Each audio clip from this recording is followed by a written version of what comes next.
சட்டம் மாறி வந்து மண்ணை முட்டும் காலில் சூழ்ந்து கைகள் தட்டும் வாழியவே என்னவராட்சி திசைகள் எட்டும் நம்மவராற்றல் விண்ணை முட்டும் எட்டு திக்கும் முரசு கொட்டும் வாழியவே. அண்ணா என்னவாயிற்று? அதைத்தான் நானும் உன்னிடம் கேட்கிறேன். உனக்கு என்னவாயிற்று தாமரை? ஏன் இப்படியெல்லாம் நடந்து கொள்கிறாய்? நான் என்ன செய்தேன்? முத்து நகையை நான் எந்த அளவிற்கு நேசிக்கிறேன் என்பது உனக்கு தெரியும் அல்லவா? தெரியும். முத்து நகை என்னை மணக்க சம்மதித்து விட்டாள் என்பதை கேட்டுக்கொண்டு வந்து சொன்னவளே நீதானே? ஆமா. அப்படி இருக்க அவள் உனக்கு அண்ணியாக போகிறவள் தானே? என்ன நான் கேட்டுக்கொண்டிருப்பது உன் காதில் விழவில்லையா?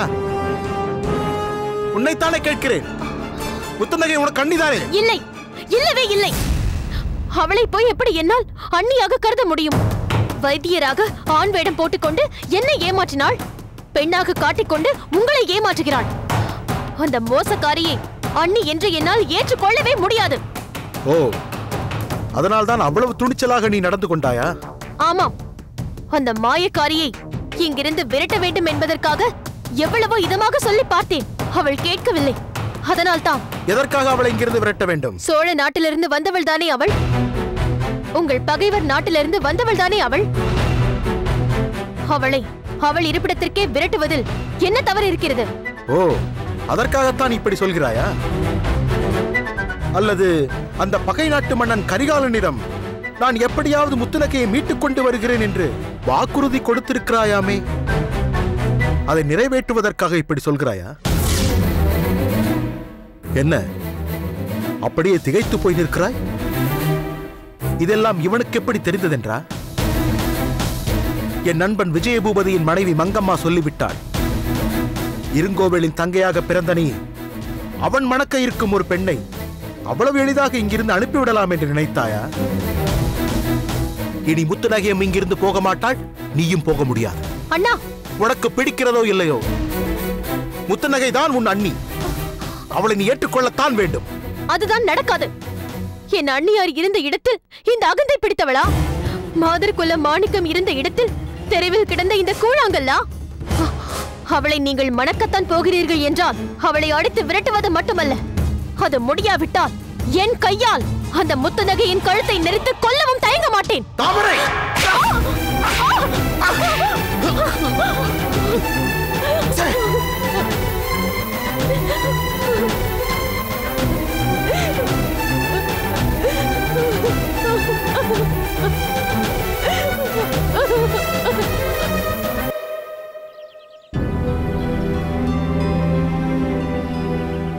மலர்கொடி, நில். ஏய் மலர்கொடி, மலர்கொடி, நில்.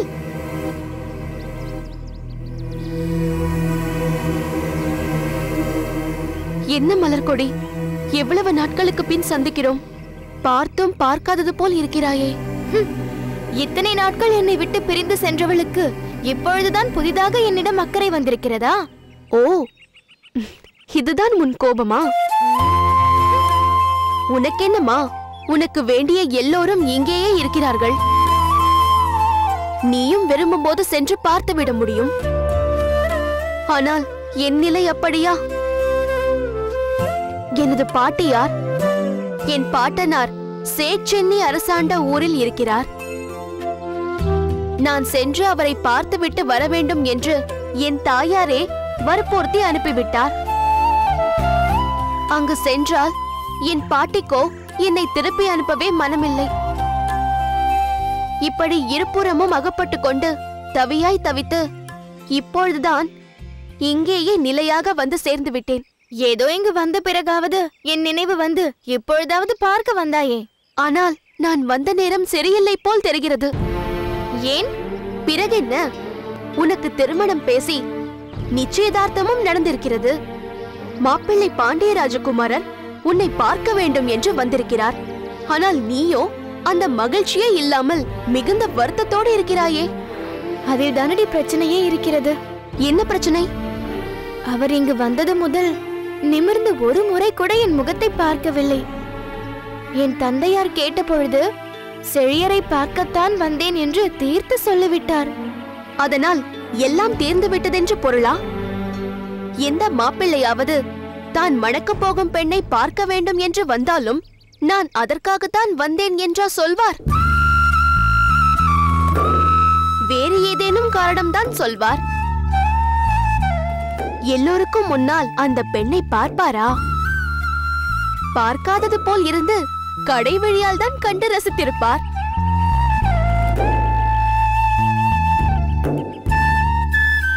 உண்மையாகவா சொல்கிறாய்? ஒருவேளை அப்படித்தான் இருக்குமோ? இதில் என்ன சந்தேகம்? இயல்பாகவே நீ சட்டென்று உணர்ச்சி வசப்படுபவள். அதனால்தான் அவர் நிலையை புரிந்து கொள்ள தவறிவிட்டாய். ஆமாம் ஆமாம், அப்படித்தான் இருக்க வேண்டும். என்ன இருந்தாலும் பேரரசர் மகன் அல்லவா? சட்டென்று தன் உணர்ச்சிகளை காட்டிக்கொள்ள முடியுமா? ஆனால் ஒரு விஷயம்தான் எனக்கு ஆச்சரியமாக இருக்கிறது. என்ன? அவர் கவிஞர் என்று சொன்னார்கள், அது உனக்கு தெரியும் அல்லவா? என்ன பூங்கோதை இப்படி கேட்கிறாய்? என் வருங்கால கணவரை பற்றி நான் அறியாமல் இருப்பேனா? தாமரை அவரை பற்றி நிறையவே என்னிடம் சொல்லி இருக்கிறாள். தாமரையா? யார் அது? இளங்கோவேளின் தங்கை மலர்கொடி. நீ என்ன சொல்கிறாய்? சோழ மாமன்னரின் பகைவன் என்று சொல்லப்படுகிற அந்த இளங்கோவேளின் தங்கையா? ஆமாம். அவர் எதற்கு இங்கு வந்தார்? பூங்கோதை, நீ உன் பாட்டி வீட்டிற்கு சென்றிருந்த நேரத்தில் இங்கு பலவித சம்பவங்கள் நடந்துவிட்டன. அப்படி என்ன நடந்தது? உருத்திரங்கண்ணனார் என்ற புலவர் நமது மாமன்னரை பற்றி புகழ்ந்து பாடி ஒரு கவிதை நூலை இயற்றியிருந்தார். அந்த நூலின் அரங்கேற்றம் நமது அரண்மனையில் உள்ள கொலு மண்டபத்தில் நடந்தது. அப்பொழுது மாமன்னர் கரிகால் பெருவளத்தார் புலவர் உருத்திரங்கண்ணனார். மாமன்னர் கரிகால் பெருவளத்தார் புலவர் உருத்திரங்கண்ணனார். மாமன்னர் கரிகால் பெருவளத்தார் புலவர் உருத்திரங்கண்ணனார். புலவர் உருத்திரங்கண்ணனார். மாமன்னர் கரிகால் பெருவளத்தார். மாமன்னர் கரிகால் பெருவளத்தார். மாமன்னர் கரிகால் பெருவளத்தார். புலவர் உருத்திரங்கண்ணனார். மாமன்னர் கரிகால் பெருவளத்தார்.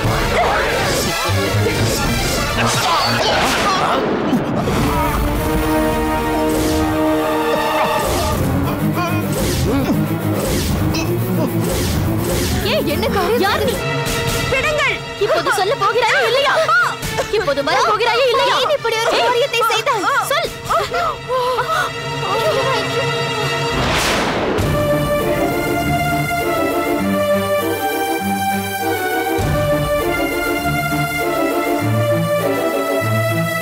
மன்னா, இந்த பெண் இறந்து விட்டாள்.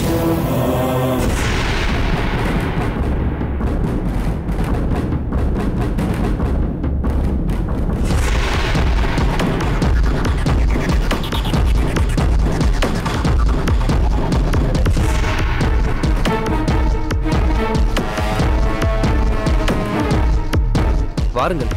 அதோ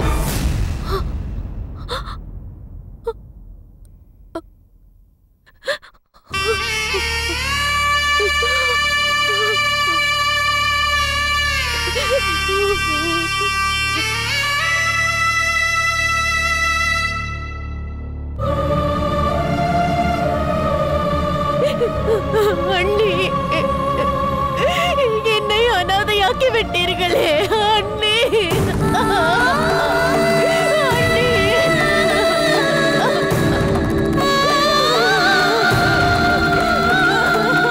இறக்குங்கள்.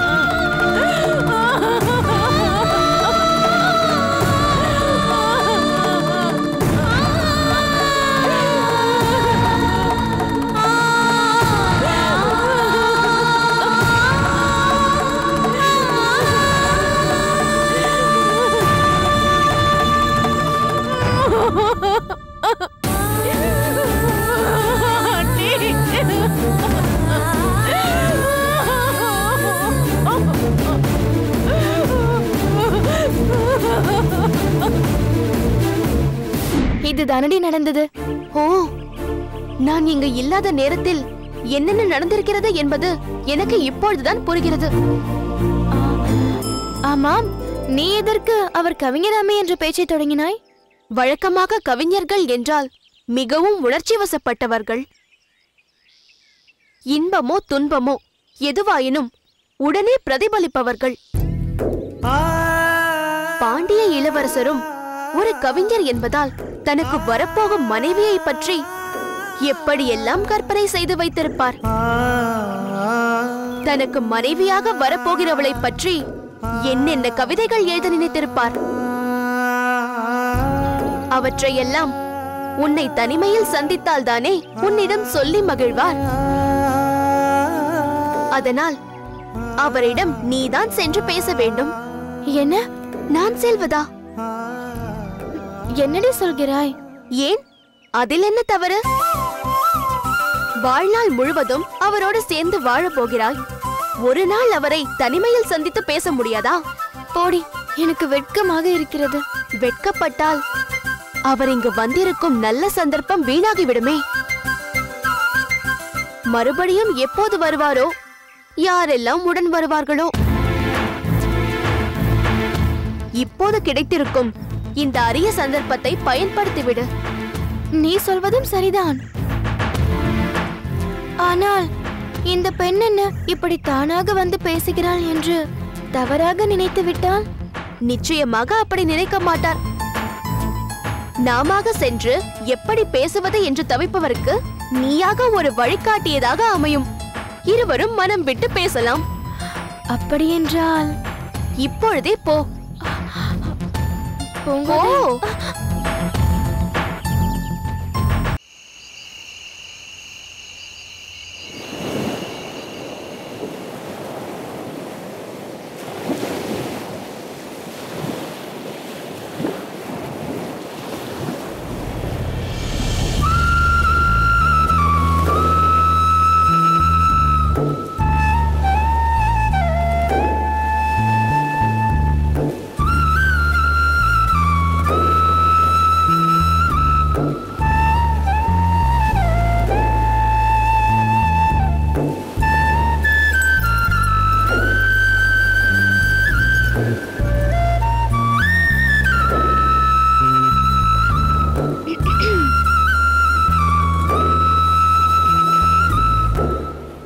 பாண்டிய நாட்டு இளவரசருக்கு என் வணக்கம்.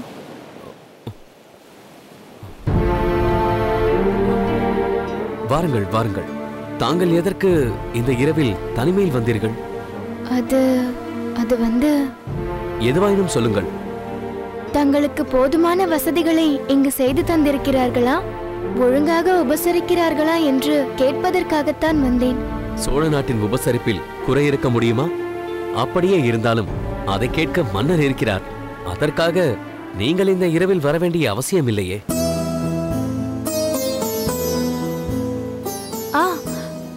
பாண்டிய நாட்டின் பேரரசர் நலமாக இருக்கிறாரா? நலமாகத்தான் இருக்கிறார். பாண்டிமா தேவியார் என் மீது பாசத்தை பொழிந்தவர். அவரது அன்பை மறக்கவே முடியாது. அவர் சுகமாக இருக்கிறாரா? சுகமாகத்தான் இருக்கிறார். தாங்கள் நலம்தானே? அதைத்தான் நேரிலேயே பார்க்கிறீர்களே. ஆமாம் ஆமாம்.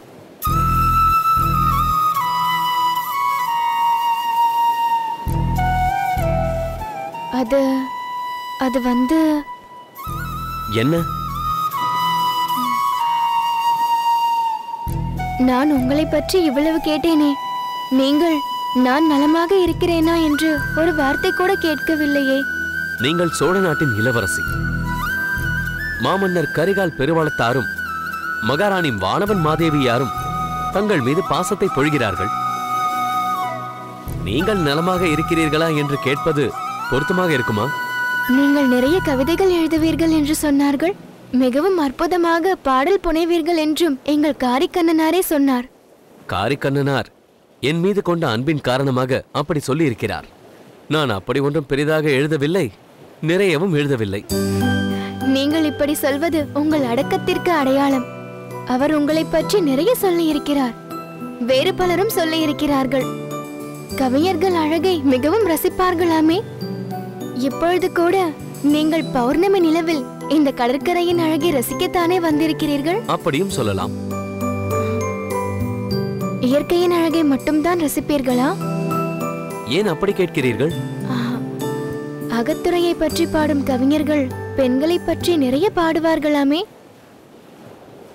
அப்படி நீங்கள் எதுவும் பாட மாட்டீர்களா?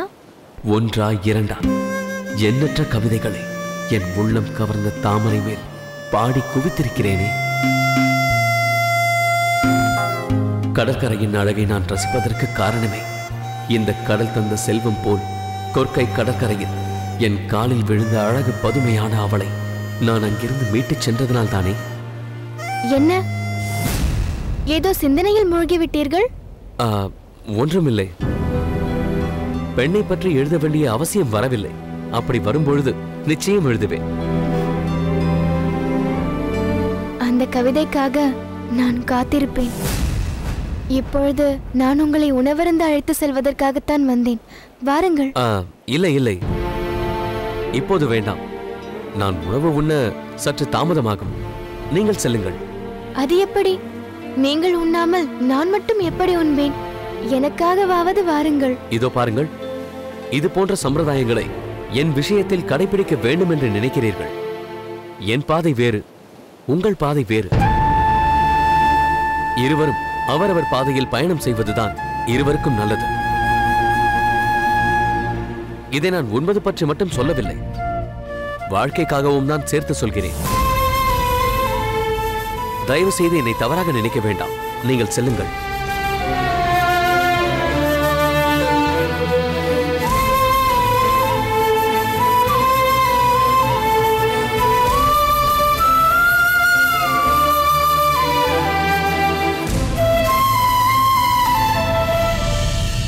தாமரை, நீ சென்று எவ்வளவு நாட்கள் ஆகிவிட்டன? இன்னும் அங்கே என்ன செய்து கொண்டிருக்கிறாய்?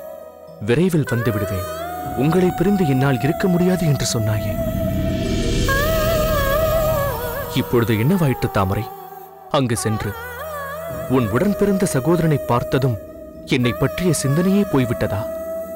ஒவ்வொரு நாளும் உன் வருகைக்காக நான் வழிமேல் விழி வைத்து காத்துக் கொண்டிருக்கிறேன் என்பது உனக்கு புரியாமல் போய்விட்டதா?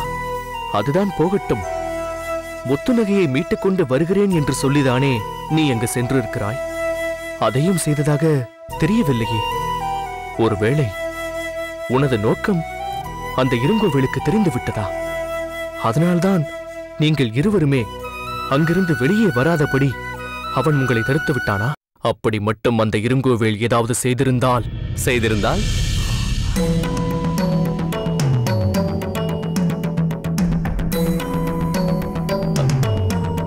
இளவரசி, தாங்களா? நானேதான்.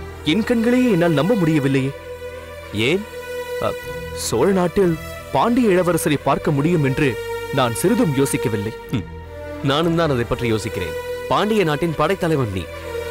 பகைவனின் சிறையிலிருந்து விடுபட்டவுடன் பாண்டிய நாட்டிற்கல்லவா வந்திருக்க வேண்டும். இங்கேயே நிலை பெற்று விட்டாயே, அதை பற்றி தான் நானும் யோசிக்கிறேன். அதை பற்றி என் தந்தையாரிடம் விரிவாக சொல்லி அனுப்பினேனே. அவர் உங்களிடம் அதை சொல்லவில்லையா? இங்கு நான்... இல்லை, வேண்டாம். எப்படியோ இருங்கோவேலிடமிருந்து விடுபட்டு வந்திருக்கிறாயே, அதுவே போதும்.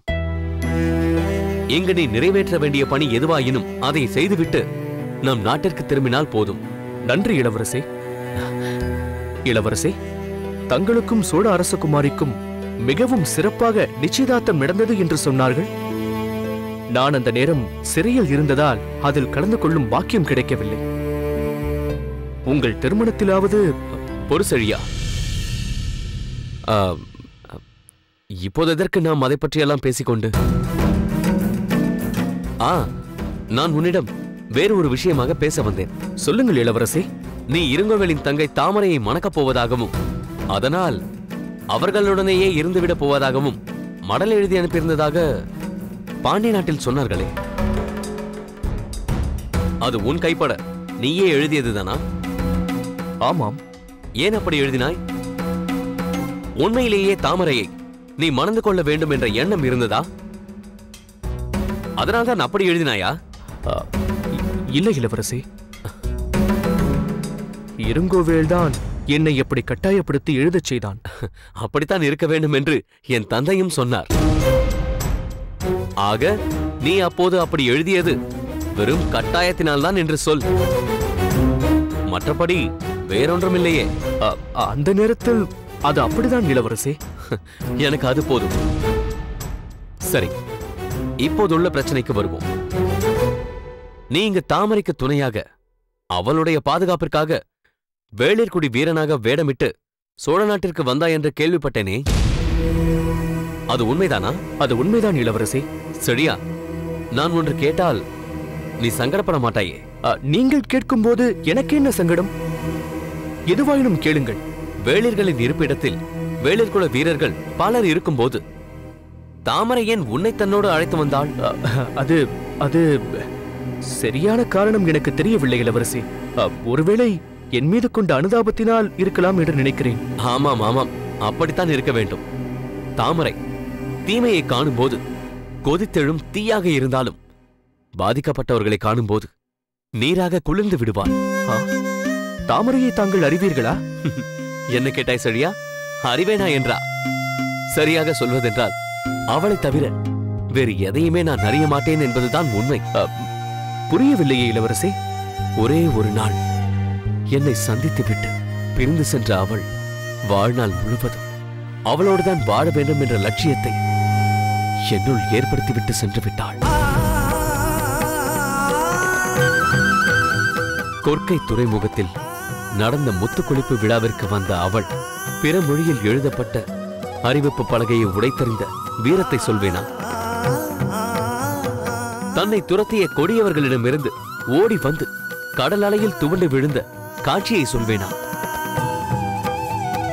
நான் யார் என்பதை அறிந்து மதித்தாலும் தான் யார் என்பதை கூறி அவளை பாராட்ட நினைத்த என் விருப்பத்தை கூட மறுத்துவிட்ட அவள் உறுதியை சொல்வதா?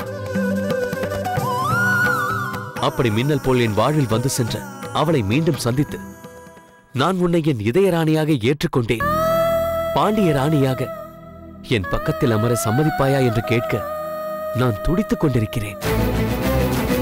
எங்கெங்கோ எப்படி எல்லாமோ அவளை நான் தேடிக்கொண்டிருக்கிறேன். இதற்கிடையில் எனது விருப்பத்தை பற்றி கவலைப்படாமல் நிச்சயதார்த்தத்தையும் நடத்திவிட்டார்கள்.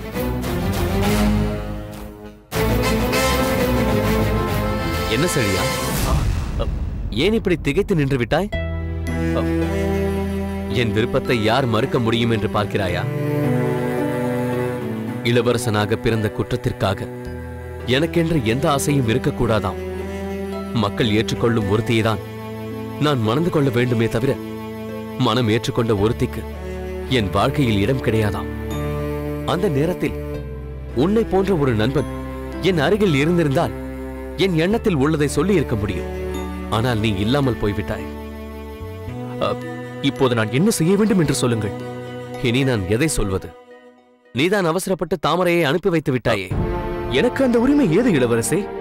அவராகத்தான் அவர்களின் இருப்பிடத்திற்கு திரும்பி செல்ல வேண்டும் என்று போய்விட்டார். நான் தான் அவளை பார்க்க முடியவில்லை. நீயாவது மீண்டும் அவளை பார்ப்பாய் அல்லவா?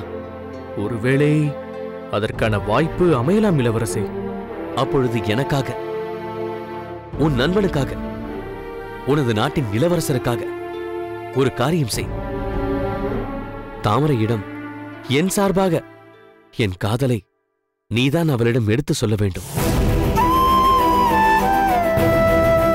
தாமரை மட்டும் என்னை ஏற்றுக்கொண்டால் சோழ நாட்டு ராஜகுமாரியை மட்டுமல்ல, வேறு எந்த நாட்டு ராஜகுமாரியும் எனக்கு வேண்டாம் என்று கூறிவிட்டு என் பாண்டிய நாட்டையும் துறந்து கடல் கடந்து ரோமாபுரி நாட்டிற்கு அவளை நான் அழைத்துச் சென்று விடுவேன். சொல்வாயா செழியா? சொல்கிறேன் இளவரசே. நன்றி, மிக்க நன்றி செழியா. எனக்கு தெரியும் நீ என் கருத்தை மறுக்க மாட்டாய் என்று நன்றாக தெரியும். அவள் இங்கே எப்போது திரும்பி வருவாள் என்று எனக்கு தெரியாது. அவள் திரும்பி வரும் வரை நீ இங்கேயே இருந்து அவளிடம் என் எண்ணங்களை எடுத்துரைத்து பேசிவிட்டு இயன்றால் அவளையும் அழைத்துக் கொண்டு பாண்டிய நாட்டிற்கு வா. ஆகட்டும் இளவரசே. வருகிறேன்.